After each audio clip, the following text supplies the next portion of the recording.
Estimados, el tema que hoy tenemos que repasar es el de la Convención de Viena sobre el derecho de los tratados, que han tenido un cuestionario. Algunas aclaraciones primero.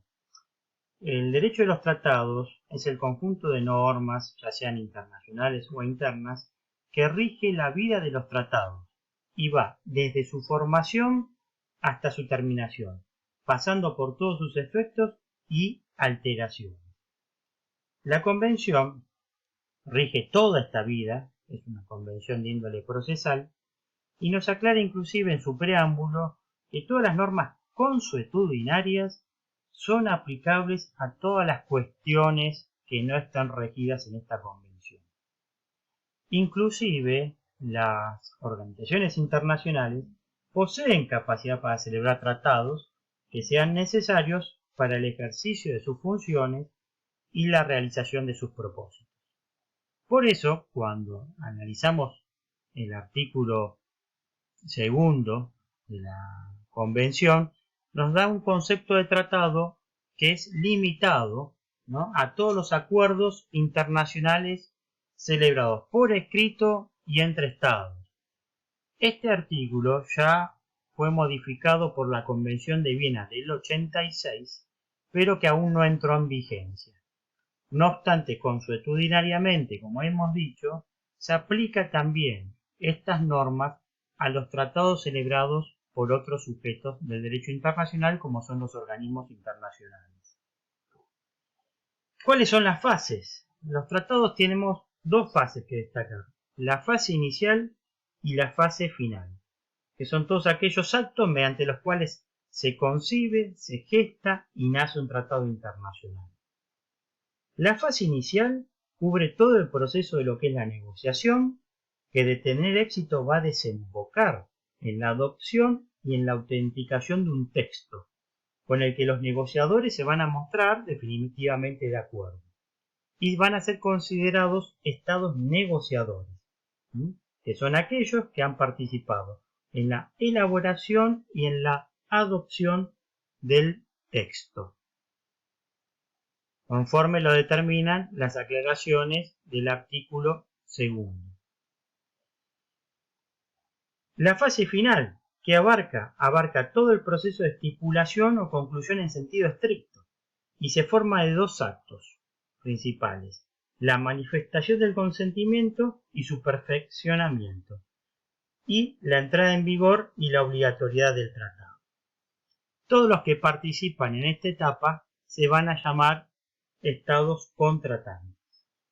Cuando la entrada en vigor se produce, el sujeto contratante ya pasa a ser un sujeto parte y es considerado estado parte. ¿Por qué hay una dislocación que ustedes van a ver entre la fase inicial y la fase final? Y fundamentalmente por una exigencia de los principios constitucionales de cada estado, en donde muchos de ellos exigen la participación del Poder Legislativo o del Tribunal Constitucional para aceptar ese tratado que se haya celebrado. Con lo cual vamos a ver que hay una intermediación de tiempo entre una fase y la otra. Ahora bien, ¿cómo se puede aceptar el consentimiento de un tratado? La aceptación puede ser en forma estricta o completa, o puede ser con reserva. ¿Qué es una reserva? Lo dice la Convención en su aclaración de términos iniciales.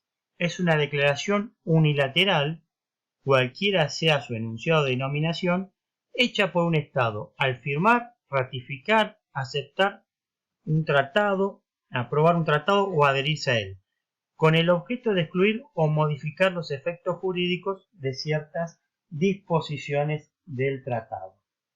Y acá surge una gran cuestión, porque muchos confunden la reserva con la declaración interpretativa que se puede hacer de un tratado. Traduciendo esto, tenemos que resumirlo en que la reserva lo que está haciendo es planteando una condición para la aceptación. Condición que podrá ser aceptada o no, que hay casos que estará prohibida por el tratado o no, pero lo que impone sí o sí la reserva es una condición. En cambio, la declaración interpretativa lo que está proponiendo es precisar o aclarar el sentido o alcance de una disposición del tratado, pero no está interponiendo una condición para su aprobación, con lo cual ha generado grandes problemas en la práctica internacional de qué se tenía que entender por reserva y por declaración interpretativa. Por eso decimos que en el cuestionario la reserva se utiliza con un término amplio, porque nos dice que será aceptada aquella que cualquiera sea su enunciado o denominación. Bueno, nos está refiriendo a que no se entiende por reserva en sentido estricto. A la vez, las reservas las podemos clasificar por el alcance de sus efectos jurídicos, porque puede ser que la reserva afecte todas las disposiciones del tratado, o puede ser que afecte el tratado en su conjunto. Podemos clasificarlas también por su objeto, porque propone la exclusión, la modificación o la interpretación de una cláusula. Y también por el momento en que son realizadas, que pueden ser realizadas en el momento de la firma o el momento de ratificar, aceptar, aprobar o adherir al tratado. Esta es la clasificación más usual de las reservas. Ahora bien, ¿hay causas de nulidad de un tratado? Sí, hay causas de nulidad, que algunas son absolutas y otras son relativas.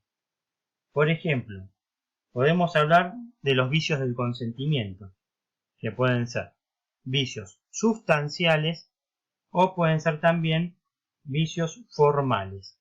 Los vicios sustanciales los vamos a tener enunciados en el artículo 48 de la Convención de Viena, que se refieren fundamentalmente al error, al celebrar una convención, al dolo, artículo 49, a la corrupción del representante de un Estado, artículo 50, y son todos casos de nulidad relativa porque pueden llegar a ser subsanados posteriormente.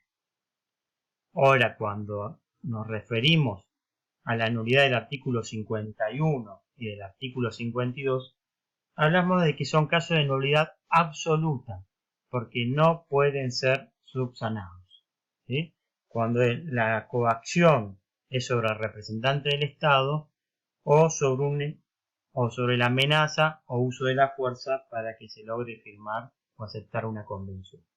Estos dos casos son de nulidad absoluta. ¿Y hay vicios formales? También puede haber vicios formales.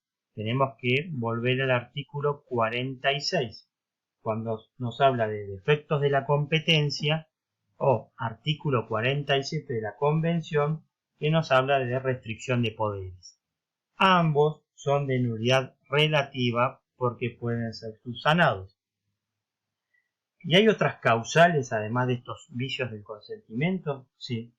Tenemos que referirnos al artículo 53, cuando un tratado está en oposición a una norma imperativa de derecho internacional existente, o al artículo 64, cuando está en oposición a una norma imperativa del derecho internacional que surge posteriormente. En ambos casos, como podrán ver, la nulidad es absoluta. No pueden ser subsanados estos errores. Otra de las preguntas con las cuales tuvieron algunas complicaciones es con la teoría de la imprevisión en materia de tratados, que lo han confundido con cuestiones de nulidad. La pregunta, lo que se refiere, es que puede surgir un cambio de circunstancias durante la vida del tratado que haga imposible su continuación con el mismo. Y uno dice, pero si vimos que los tratados deben ser observados y cumplidos de buena fe, ¿cómo puede ser que haya una disposición que me autorice a alejarme de él? Y sí, esto es un principio general del derecho, tanto interno como internacional, que ya viene de la época de Santo Tomás, no es algo nuevo. que establecía que puede darse que se haya prestado el consentimiento en un tratado, ¿no? Un contrato interno, y que las condiciones que existían, las circunstancias que existían en ese momento, fueron tomadas como un requisito sustancial para manifestar mi consentimiento. Pero estas circunstancias podrían haber cambiado. Entonces, ¿cómo voy a cumplir con un tratado cuando me cambiaron las circunstancias? Por ejemplo, firmó un tratado, estaba en época de paz, y de golpe se desató una guerra que me hace imposible cumplir con esa obligación celebrada. Entonces, acá podría llegar a alegar la teoría de la imprevisión, en su máxima en latín rebus sic stantibus, que podríamos en general traducirlo como mientras las cosas sigan siendo así, que me autoriza a alejarme de él cuando estas circunstancias que fueron la base esencial del consentimiento por el cual yo me obligué por el tratado se hubieran modificado.